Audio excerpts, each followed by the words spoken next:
परमात्मने नमः। यथार्थ गीता श्रीमद् भगवत गीता अथ षोडशो अध्यायः। योगेश्वर भगवान श्री कृष्ण के प्रश्न प्रस्तुत करने की अपनी विशिष्ट शैली है। पहले वे प्रकरण की विशेषताओं का उल्लेख करते हैं जिससे पुरुष उसकी ओर आकर्षित हो। तत्पश्चात वे उस प्रकरण को स्पष्ट करते हैं। उदाहरण के लिए कर्म को ले। उन्होंने दूसरे अध्याय में ही प्रेरणा दी कि अर्जुन कर्म कर। तीसरे अध्याय में उन्होंने इंगित किया कि निर्धारित कर्म कर। निर्धारित कर्म है क्या? तो बताया यज्ञ की प्रक्रिया ही कर्म है। फिर उन्होंने यज्ञ का स्वरूप न बताकर पहले बताया कि यज्ञ आया कहां से और देता क्या है। चौथे अध्याय में 13-14 विधियों से यज्ञ का स्वरूप स्पष्ट किया जिसको करना कर्म है। यहां कर्म स्पष्ट होता है जिसका शुद्ध अर्थ है योग चिंतन, आराधना, जो मन और इंद्रियों की क्रिया से संपन्न होता है। इसी प्रकार उन्होंने अध्याय 9 में दैवी और आसुरी संपत्ति का नाम लिया।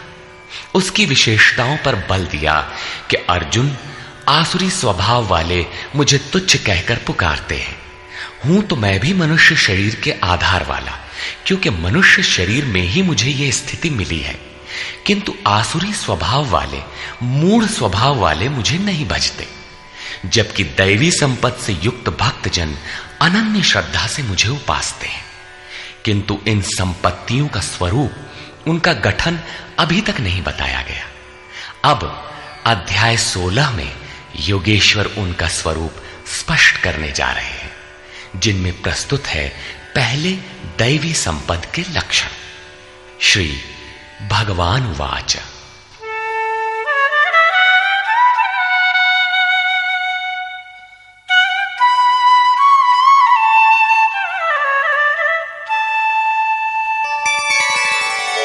अभयं सत्व संशुद्धि ज्ञानयोग व्यवस्थितिः दानं दमश्च यज्ञश्च स्वाध्यायस्तप आर्जवम्। भय का सर्वथा अभाव, अंतःकरण की शुद्धता, तत्व ज्ञान के लिए ध्यान में दृढ़ स्थिति अथवा निरंतर लगन, सर्वस्व का समर्पण, इंद्रियों का भली प्रकार दमन, यज्ञ का आचरण, जैसा स्वयं श्री कृष्ण ने अध्याय 4 में बताया है। संयमाग्नि में हवन, इंद्रियाग्नि में हवन, प्राण अपान में हवन और अंत में ज्ञानाग्नि में हवन, अर्थात आराधना की प्रक्रिया जो केवल मन और इंद्रियों की अंतर क्रिया से संपन्न होती है। तिल, जौ, वेदी इत्यादि सामग्रियों से होने वाले यज्ञ का इस गीतोक्त यज्ञ से कोई संबंध नहीं है। श्री कृष्ण ने ऐसे किसी कर्मकांड को यज्ञ नहीं माना। स्वाध्याय अर्थात स्वस्वरूप की ओर अग्रसर कराने वाला अध्ययन। तप अर्थात मन सहित इंद्रियों को इष्ट के अनुरूप ढालना, तथा आर्जवम शरीर और इंद्रियों सहित अंतःकरण की सरलता। अहिंसा सत्यम क्रोधस् त्यागः शान्तिरपैशुनम् दया भूतेष्वलोलुप्त्वम् मार्दवम् धीरचापलम्। अहिंसा अर्थात आत्मा का उद्धार, आत्मा को अधोगति में पहुंचाना ही हिंसा है। श्री कृष्ण कहते हैं, यदि मैं सावधान होकर कर्म में न बरतूं तो इन संपूर्ण प्रजा का हनन करने वाला और वर्ण संकर का कर्ता हूं। आत्मा का शुद्ध वर्ण है परमात्मा। उसका प्रकृति में भटकना वर्ण संकर है, आत्मा की हिंसा है, और आत्मा का उद्धार ही अहिंसा है। सत्य, सत्य का अर्थ यथार्थ और प्रिय भाषण नहीं है। आप कहते हैं ये वस्त्र हमारा है, तो क्या आप सच बोलते हैं? इससे बड़ा झूठ और क्या होगा? जब शरीर आपका नहीं है, नश्वर है, तो इसे ढांकने का वस्त्र कब आपका है? वस्तुतः सत्य का स्वरूप योगेश्वर ने स्वयं बताया है कि अर्जुन, सत्य वस्तु का तीनों कालों में कभी अभाव नहीं है। ये आत्मा ही सत्य है, यही परम सत्य है। इस सत्य पर दृष्टि रखना, क्रोध का न होना, सर्वस्व का समर्पण, शुभाशुभ कर्म फलों का त्याग, चित्त की चंचलता का सर्वथा अभाव, लक्ष्य के विपरीत निंदित कार्यों को न करना, संपूर्ण प्राणियों में दया भाव, इंद्रियों का विषयों से संयोग होने पर भी उनमें आसक्ति का अभाव, कोमलता, अपने लक्ष्य से विमुख होने में लज्जा, व्यर्थ की चेष्टाओं का अभाव तथा तेज क्षमा धृति शौचम अद्रोहो नातिमानिता भवन्ति संपदं दैवीम् अभिजातस्य भारत। तेज जो एकमात्र ईश्वर में है, उसके तेज से जो कार्य करता है, महात्मा बुद्ध की दृष्टि पड़ते ही अंगुलीमाल के विचार बदल गए। ये उस तेज का ही परिणाम था जिससे कल्याण का सृजन होता है, जो बुद्ध में था। क्षमा, धैर्य, शुद्धि, किसी में शत्रु भाव का न होना, अपने में पूज्यता के भाव का सर्वथा अभाव, ये सब तो हे अर्जुन दैवी संपत्ति को प्राप्त पुरुष के लक्षण हैं। इस प्रकार कुल 26 लक्षण बताए, जो सब के सब तो साधना में परिपक्व अवस्था वाले पुरुष में संभव है और आंशिक रूप में आप में भी निश्चित है, तथा आसुरी संपत्ति से आप्लावित मनुष्यों में भी ये गुण है, किंतु प्रसुप्त रहते हैं, तभी तो घोर पापी को भी कल्याण का अधिकार है। अब आसुरी संपद के प्रमुख लक्षण बताते हैं।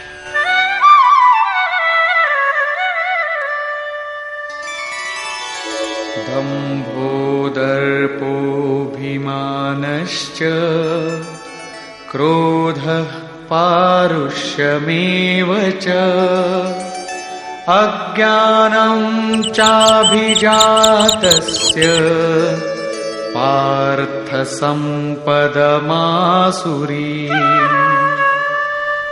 हे पार्थ, पाखंड, घमंड, अभिमान, क्रोध, कठोर वाणी और अज्ञान, ये सब आसुरी संपद को प्राप्त पुरुष के लक्षण हैं।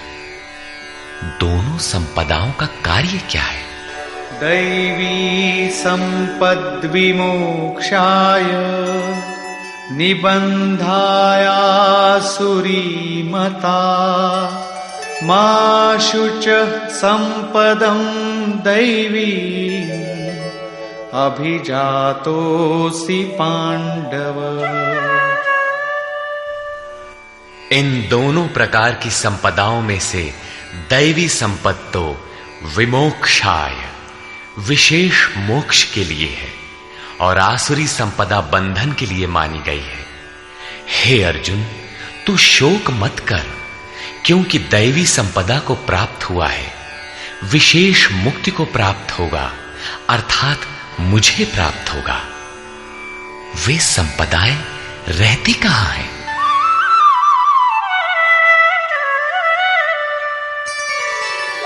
द्वौ भूतसर्गौ लोकेऽस्मिन् दैव आसुर एव च दैवो विस्तरशः प्रोक्त आसुरं पार्थ मे शृणु।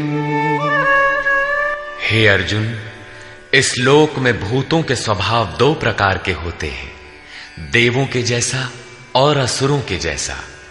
जब हृदय में दैवी संपद कार्य रूप ले लेती है तो मनुष्य ही देवता है, और जब आसुरी संपद का बाहुल्य हो तो मनुष्य ही असुर है। सृष्टि में ये दो ही जातियां हैं, वो चाहे अरब में पैदा हुआ हो चाहे ऑस्ट्रेलिया में, कहीं भी पैदा हुआ हो, बशर्ते है इन दो में से ही। अभी तक देवों का स्वभाव ही विस्तार से कहा गया, अब असुरों के स्वभाव को मुझसे विस्तार पूर्वक सुन।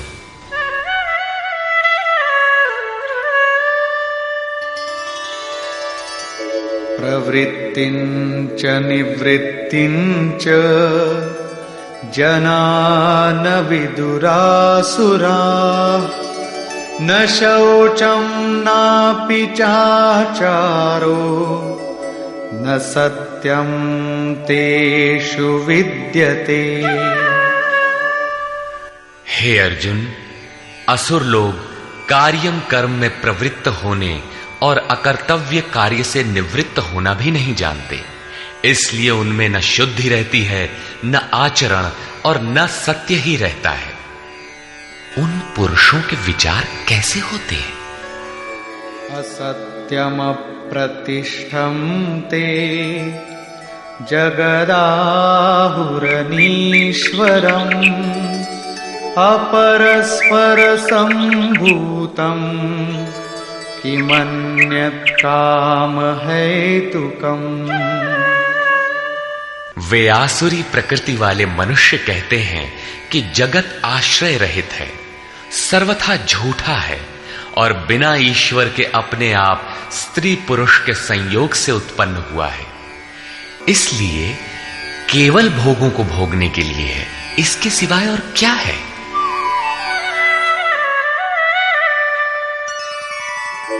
एतां दृष्टिमवष्टभ्य नष्टात्मानोऽल्पबुद्धयः प्रभवन्त्युग्रकर्माणः क्षयाय जगतो हिताः।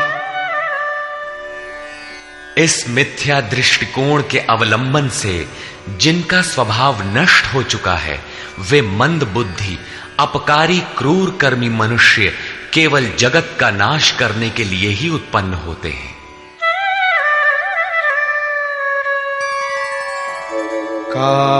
काममाश्रित्य दुष्पूरम् दम्भमानमदान्विताः मोहाद् गृहीत्वात् सद्ग्राहान् प्रवर्तन्ते शुचिव्रताः। वे मनुष्य दंभमान और मद से युक्त हुए किसी भी प्रकार पूर्ण न होने वाली कामनाओं का आश्रय लेकर अज्ञान से मिथ्या सिद्धांतों को ग्रहण करके अशुभ तथा भ्रष्ट व्रतों से युक्त हुए संसार में बरतते हैं। वे व्रत भी करते हैं किंतु भ्रष्ट हैं।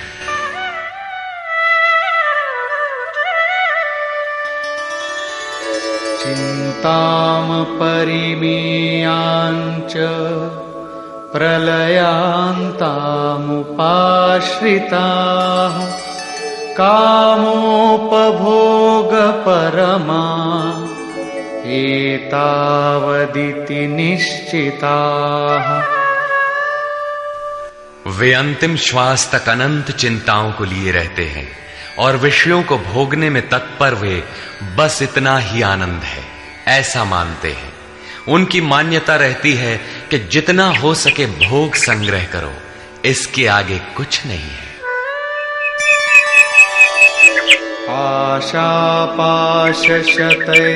आशापाशशतैर्बद्धाः कामक्रोधपरायणाः ईहन्ते कामभोगार्थम् अन्यायेनार्थसञ्चयान्।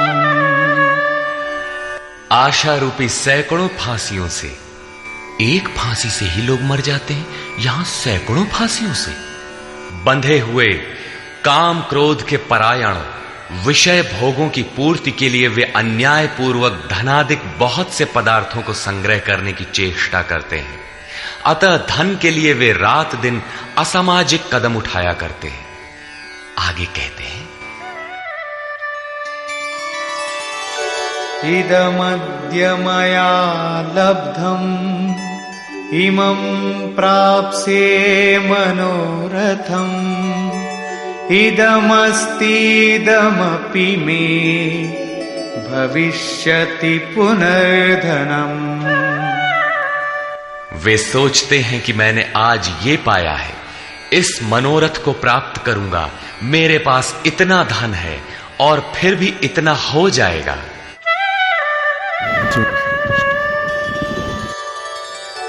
असौ मया हतः शत्रुः हनिष्ये चापरानपि ईश्वरोऽहमहं भोगी सिद्धोऽहं बलवान् सुखी। वो शत्रु मेरे द्वारा मारा गया और दूसरे शत्रुओं को भी मैं मारूंगा। मैं ही ईश्वर और ऐश्वर्य का भोगने वाला हूं। मैं ही सिद्धियों से युक्त बलवान और सुखी हूं। आढ्योऽभिजनवानस्मि कोऽन्योऽस्ति सदृशो मया यक्ष्ये दास्यामि मोदिष्य इत्यज्ञानविमोहिताः। मैं बड़ा धनी और बड़े कुटुंब वाला हूं। मेरे समान दूसरा कौन है? मैं यज्ञ करूंगा, मैं दान दूंगा, मुझे हर्ष होगा। इस प्रकार के अज्ञान से वे विशेष मोहित रहते हैं। क्या यज्ञ दान भी अज्ञान है? इस पर श्लोक 17 में स्पष्ट किया है। इतने पर भी वे नहीं रुकते, बल्कि अनेक भ्रांतियों के शिकार रहते हैं। इस पर कहते हैं,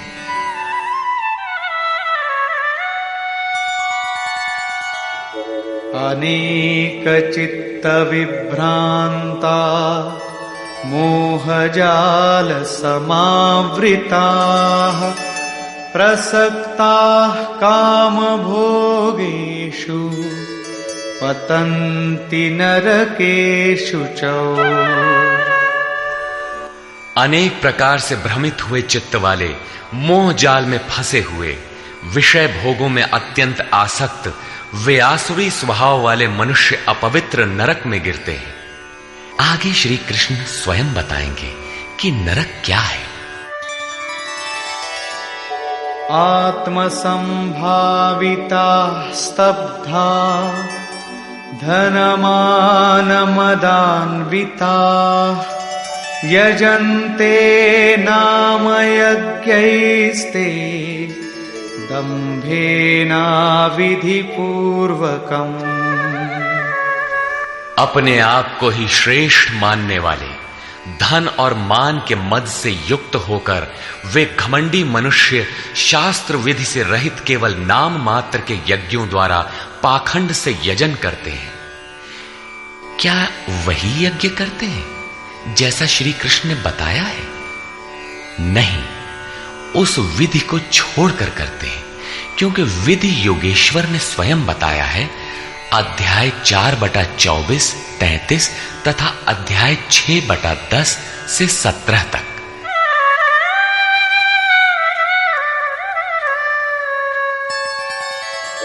अहंकारं बलं दर्पं कामं क्रोधं च संश्रिताः मामात्मपरदेहेषु प्रद्विषन्तोऽभ्यसूयकाः। वे दूसरों की निंदा करने वाले, अहंकार, बल, घमंड, कामना और क्रोध के परायण हुए पुरुष अपने और दूसरों के शरीर में स्थित मुझ अंतर्यामी परमात्मा से द्वेष करने वाले हैं। शास्त्र विधि से परमात्मा का सुमिरन एक यज्ञ है। जो इस विधि को त्याग कर नाम मात्र का यज्ञ करते हैं, यज्ञ के नाम पर कुछ न कुछ करते ही रहते हैं। वे अपने और दूसरे के शरीर में स्थित मुझ परमात्मा से द्वेष करने वाले हैं। लोग द्वेष करते ही रहते हैं और बच भी जाते हैं। क्या ये भी बच जाएंगे? इस पर कहते हैं, नहीं। तानहं द्विषतः क्रूरान् संसारेषु नराधमान् क्षिपाम्यजस्रमशुभान् आसुरीष्वेव योनिषु। मुझसे द्वेष करने वाले उन पापाचारी क्रूर कर्मी नराधमों को मैं संसार में निरंतर आसुरी योनियों में ही गिराता हूं। जो शास्त्र विधि को त्याग कर यजन करते हैं वे पाप योनि है, वही मनुष्यों में अधम है। इन्हीं को क्रूर कर्मी कहा गया है, अन्य कोई अधम नहीं है।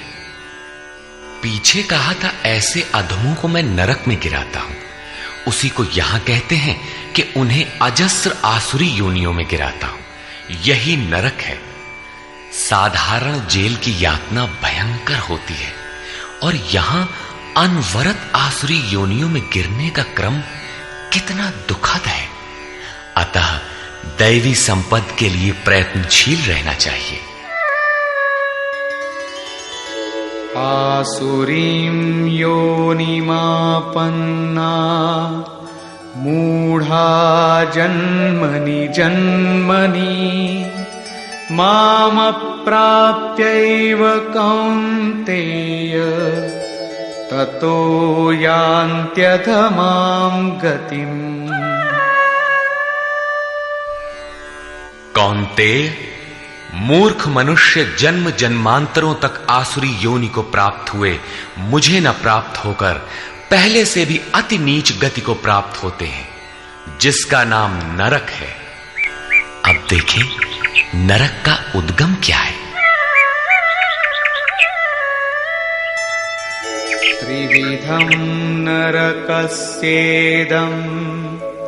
द्वारं नाशनमात्मनः कामः क्रोधस्तथा लोभस्तस्मादेतत्त्रयं त्यजेत्। काम, क्रोध और लोभ ये 3 प्रकार के नरक के मूल द्वार हैं। ये आत्मा का नाश करने वाले, उसे अधोगति में ले जाने वाले हैं। अतः इन तीनों को त्याग देना चाहिए। इन्हीं तीनों पर आसुरी संपत्ति टिकी हुई है। इन्हें त्यागने से लाभ? एतैर्विमुक्तः कौन्तेय तमोद्वारैस्त्रिभिर्नरः आचरत्यात्मनः श्रेयः ततो याति परां गतिम्। कौन्तेय, नरक के इन तीनों द्वारों से मुक्त हुआ पुरुष अपने परम कल्याण के लिए आचरण कर पाता है, जिससे वो परम गति अर्थात मेरे को प्राप्त होता है। इन तीनों विकारों को त्यागने पर ही मनुष्य नियत कर्म करता है, जिसका परिणाम परम श्रेय है।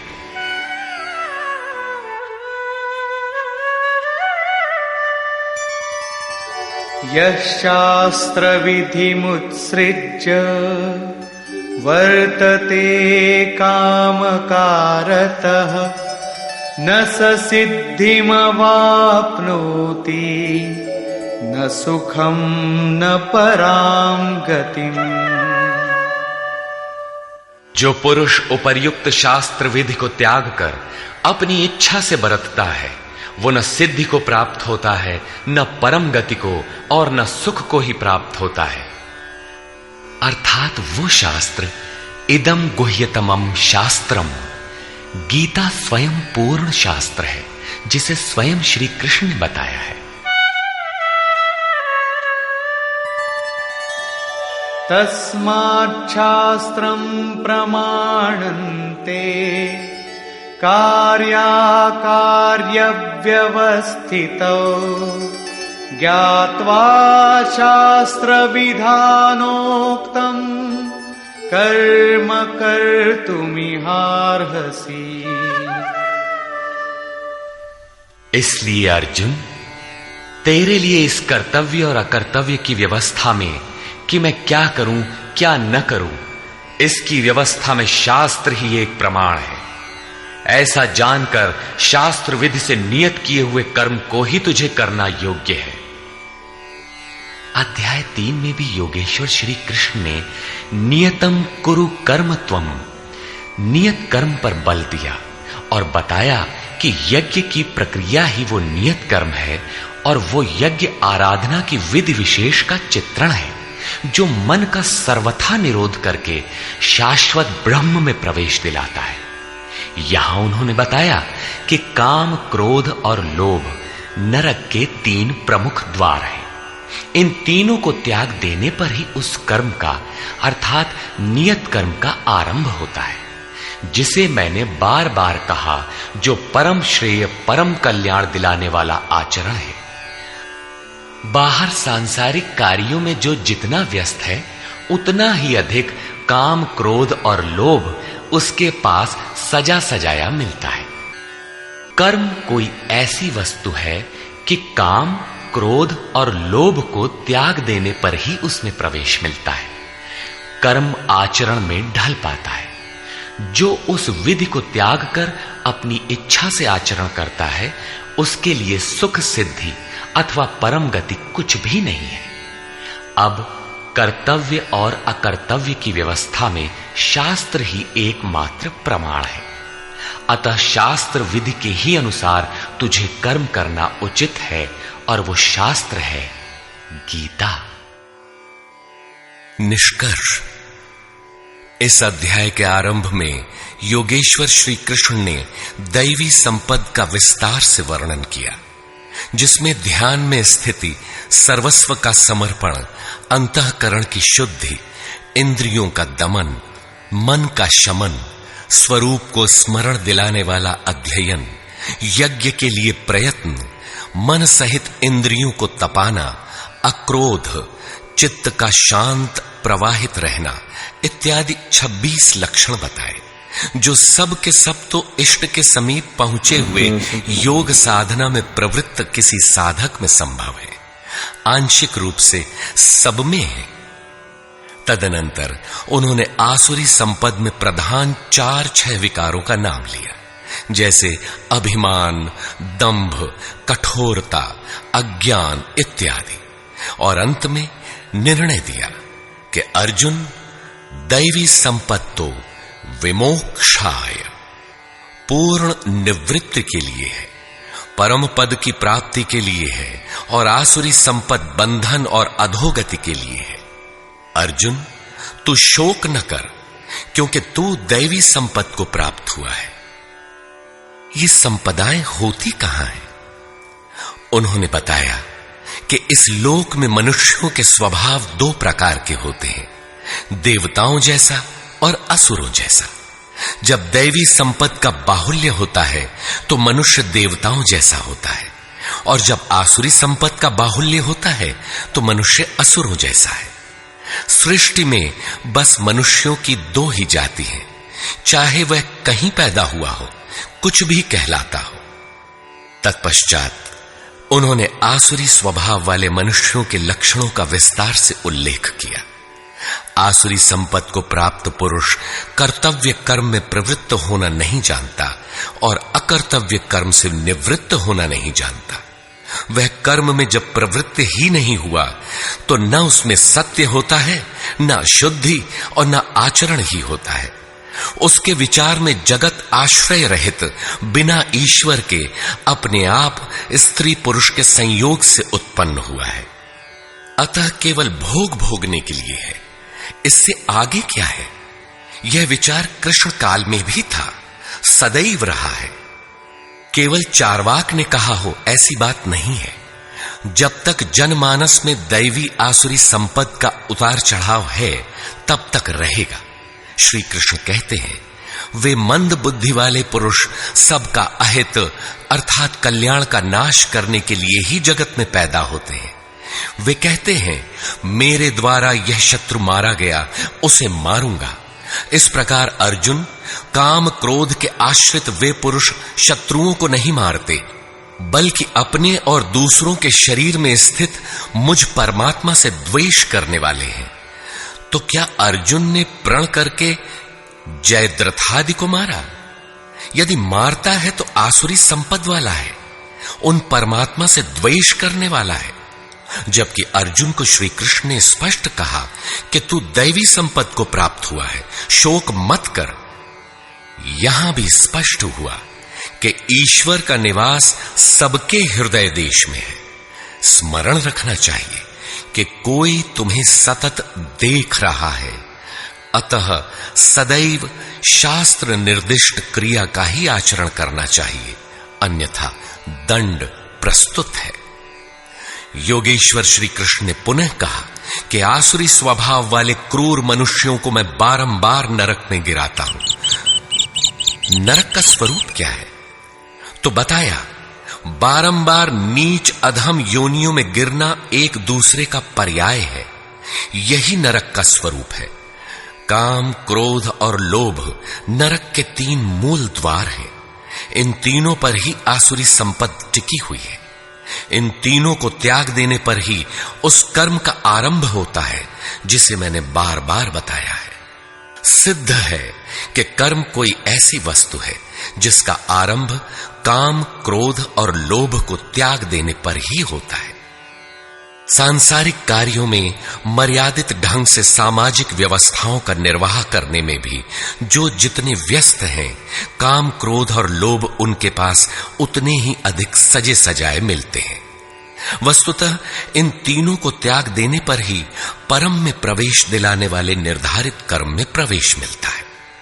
इसलिए मैं क्या करूं, क्या न करूं, इस कर्तव्य और अकर्तव्य की व्यवस्था में शास्त्र ही प्रमाण है। कौन सा शास्त्र? यही गीता शास्त्र। किमन्ययी शास्त्र विस्तरई। इसलिए इस शास्त्र द्वारा निर्धारित किए हुए कर्म विशेष अर्थात यज्ञार्थ कर्म को ही तू कर। इस अध्याय में योगेश्वर श्री कृष्ण ने दैवी और आसुरी दोनों संपदाओं का विस्तार से वर्णन किया। उनका स्थान मानव हृदय बताया, उनका फल बताया। अतः ओम तत्सदिति श्रीमद् भगवद गीता सूपनिषत्सु ब्रह्म विद्यायाम योग शास्त्रे श्री कृष्णार्जुन संवादे दैवासुर संपद विभाग योगो नाम षोडशो अध्याय। इस प्रकार स्वामी अड़गड़ानंद कृत श्रीमद् भगवद गीता के भाष्य यथार्थ गीता का 16वां अध्याय पूर्ण होता है। हरि ओम तत्सत।